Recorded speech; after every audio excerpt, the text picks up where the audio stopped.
La evitación activa significa que el individuo se comporta de una manera intencionada para prevenir o minimizar el contacto con las situaciones de agorafobia.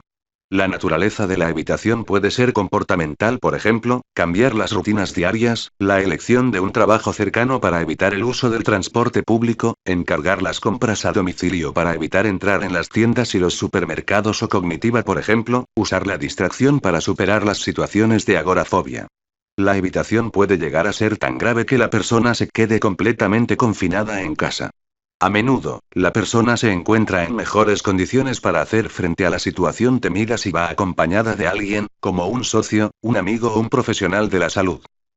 El miedo, la ansiedad y la evitación deben ser desproporcionados para el peligro que realmente suponen las situaciones de agorafobia y para el contexto sociocultural. Criterio E. Es importante, por varias razones, diferenciar los temores agorafóbicos clínicamente significativos de los temores razonables, por ejemplo, salir de casa durante una fuerte tormenta o de las situaciones que se consideren peligrosas, por ejemplo, caminar por un aparcamiento o usar el transporte público en un área de alta criminalidad.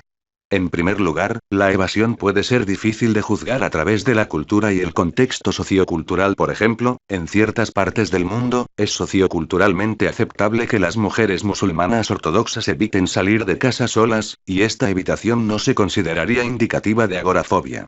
En segundo lugar, los adultos mayores son propensos a atribuir en exceso sus temores a las limitaciones relacionadas con la edad y son menos propensos a juzgar sus miedos como desproporcionados con respecto al riesgo real.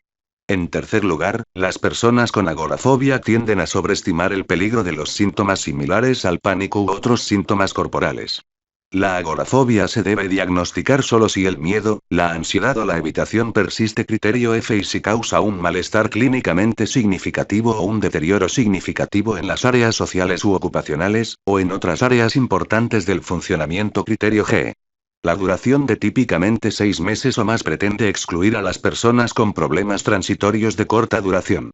Sin embargo, el criterio de duración se debería utilizar como guía general, permitiendo un cierto grado de flexibilidad. Características asociadas que apoyan el diagnóstico. En sus formas más severas, la agorafobia puede motivar que los individuos se queden totalmente confinados en casa, que no puedan salir de su hogar y que dependan de los demás para los servicios o la asistencia e incluso para las necesidades básicas. Son frecuentes la desmoralización y los síntomas depresivos, así como el abuso del alcohol y los medicamentos sedantes, y los intentos indebidos de automedicación. Prevalencia. Cada año, aproximadamente el 1,7% de los adolescentes y de los adultos es diagnosticado de agorafobia. Las mujeres tienen el doble de probabilidad que los varones de experimentar agorafobia. La agorafobia puede ocurrir en la infancia, pero la incidencia máxima se encuentra en la adolescencia tardía y en la vida adulta temprana. La prevalencia anual en los individuos mayores de 65 años es del 0,4%. Las tasas de prevalencia no parecen variar sistemáticamente en los diferentes grupos culturales o raciales. Desarrollo y curso. El porcentaje de personas con agorafobia que refieren ataques de pánico o trastorno de pánico antes de la aparición de la agorafobia es del 30% en las muestras de la comunidad y de más del 50% en las muestras clínicas. La mayoría de los individuos con trastorno de pánico muestra signos de ansiedad y agorafobia antes de la aparición del trastorno de pánico. En 2/3 de todos los casos de agorafobia, la aparición inicial es anterior a los 35 años. Hay un riesgo importante de incidencia en la adolescencia tardía y en la vida adulta temprana, con una segunda fase de alto riesgo de incidencia después de los 40 años de edad. La primera aparición en la infancia es poco común. La edad media de inicio de los síntomas de agorafobia en la población general son los 17 años, aunque la edad de inicio de la agorafobia sin ataques de pánico o trastorno de pánico precedentes es 25-29 años. El curso de la agorafobia es típicamente persistente y crónico. A menos que se trate, la remisión completa de la agorafobia es rara 10%. En los casos graves de agorafobia, las tasas de plena remisión disminuyen, mientras que las tasas de recaída y cronicidad aumentan. Una variedad de otros trastornos, en particular otros trastornos de ansiedad, los trastornos depresivos, los trastornos por uso de sustancias y los trastornos de la personalidad, pueden complicar el curso de la agorafobia. La evolución a largo plazo y el pronóstico de la agorafobia se asocian con un riesgo sustancialmente elevado de trastorno depresivo mayor secundario, de trastorno depresivo persistente distimia y de trastorno por consumo de sustancias. Las características clínicas de la agorafobia son relativamente constantes durante toda la vida, aunque el tipo de situaciones agorafóbicas que desencadenan el miedo, la ansiedad o la evitación, así como el tipo de cogniciones, pueden variar. Por ejemplo, en los niños estar fuera de casa a solas es la situación temida más frecuente, mientras que en los adultos mayores las situaciones que más habitualmente temen son estar en tiendas, haciendo cola y en espacios abiertos. Además, las cogniciones a menudo se refieren a perderse en los niños, a experimentar síntomas similares a la angustia en los adultos y a caerse en las personas mayores. La baja prevalencia de la agorafobia en los niños podría reflejar dificultades para expresar los síntomas y, por lo tanto, las evaluaciones en los niños pequeños pueden requerir la obtención de información a partir de múltiples fuentes, entre ellas los padres y los maestros. Los adolescentes, en particular los varones, pueden estar menos dispuestos que los adultos a expresar abiertamente los temores y la evitación de la agorafobia. Sin embargo, la agorafobia puede aparecer antes de la edad adulta y se debería evaluar tanto en los niños como en los adolescentes.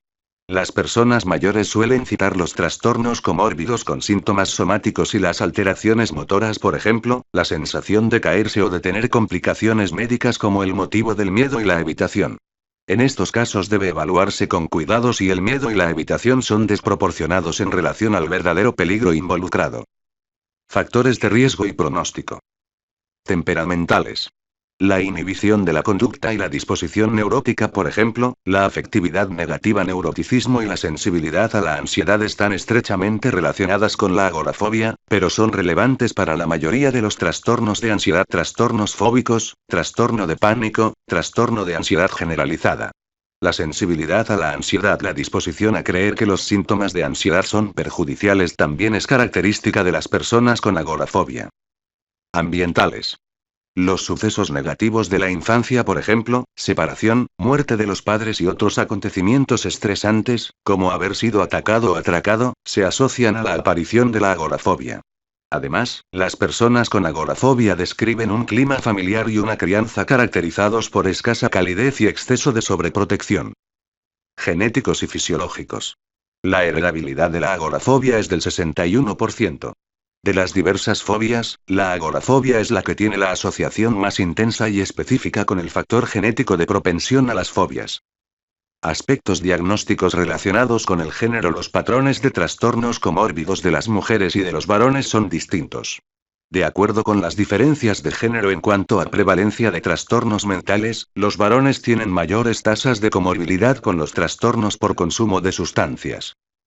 Consecuencias funcionales de la agorafobia. La agorafobia se asocia con una considerable deficiencia y discapacidad en lo que se refiere a funcionalidad, productividad laboral y días de incapacidad. La gravedad de la agorafobia es un fuerte determinante del grado de discapacidad, independientemente de la presencia comórbida de un trastorno de pánico, ataques de pánico y otros trastornos. Más de un tercio de los individuos con agorafobia permanece completamente confinado en casa y no puede trabajar. Diagnóstico diferencial. Cuando se cumplen todos los criterios diagnósticos de la agorafobia y de otro trastorno, se deberán asignar ambos diagnósticos, a menos que el miedo, la ansiedad o la evitación de la agorafobia sean atribuibles al otro trastorno. En algunos casos podría ser útil la ponderación de los criterios y el juicio clínico. Fobia específica de tipo situacional. La diferenciación con la agorafobia puede ser difícil en algunos casos, debido a que estas afecciones comparten varios síntomas y criterios característicos. Se debería diagnosticar fobia específica situacional en lugar de la agorafobia si el miedo, la ansiedad y la evitación se limitan a una de las situaciones de agorafobia.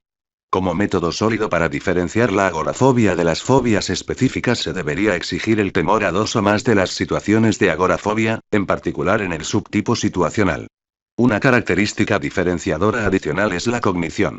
Por lo tanto, si la situación se teme por razones distintas a experimentar síntomas similares a la angustia u otros síntomas incapacitantes o embarazosos, por ejemplo, temor a ser dañado directamente por la propia situación, como el miedo a que se estrelle el avión en las personas que temen volar, podría ser más apropiado un diagnóstico de fobia específica.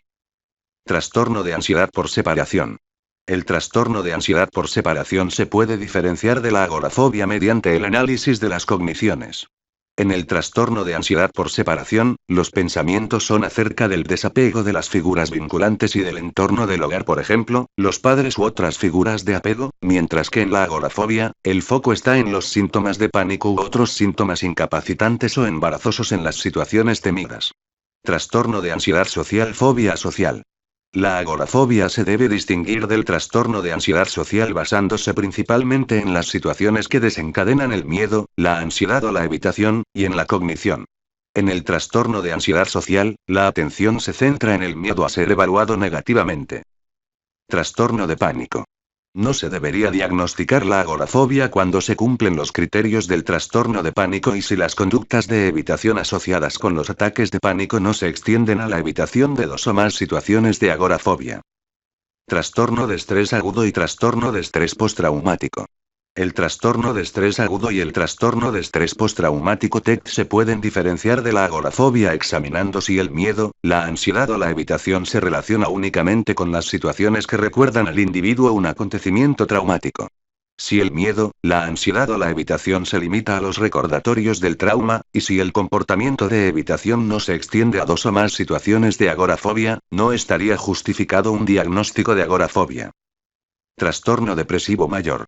En el trastorno depresivo mayor, el individuo puede evitar dejar la casa debido a la apatía, la pérdida de energía, la baja autoestima y la anedonia. Si la evitación no está relacionada con el temor a presentar síntomas incapacitantes o embarazosos similares a la angustia, no se debería diagnosticar una agorafobia. Otras afecciones médicas. No se diagnosticaría agorafobia si la evitación de las situaciones es consecuencia fisiológica de una afección médica. Esta determinación se basa en la historia, los hallazgos de laboratorio y el examen físico. Otras afecciones médicas de interés son los trastornos neurodegenerativos con alteraciones motoras asociadas, por ejemplo, la enfermedad de Parkinson, la esclerosis múltiple y los trastornos cardiovasculares.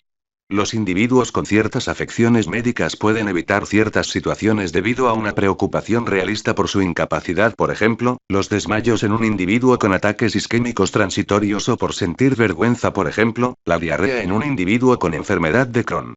Se debería realizar un diagnóstico de agorafobia solo cuando el temor y la evitación sean claramente superiores a los que, por lo general, se asocian a estas afecciones médicas. Comorbilidad. La mayoría de los individuos que padecen agorafobia tiene también otros trastornos mentales. Los diagnósticos adicionales más frecuentes son otros trastornos de ansiedad, por ejemplo, fobias específicas, trastorno de pánico, trastorno de ansiedad social, trastornos depresivos, trastorno depresivo mayor, trastorno de estrés postraumático y trastorno por consumo de alcohol. Mientras que otros trastornos de ansiedad, por ejemplo, trastorno de ansiedad por separación, fobias específicas, trastorno de pánico con frecuencia preceden a la aparición de la agorafobia, el trastorno depresivo y los trastornos por consumo de sustancias suelen ocurrir de forma secundaria a la agorafobia. Bueno amigos del canal de YouTube, esto ha sido todo.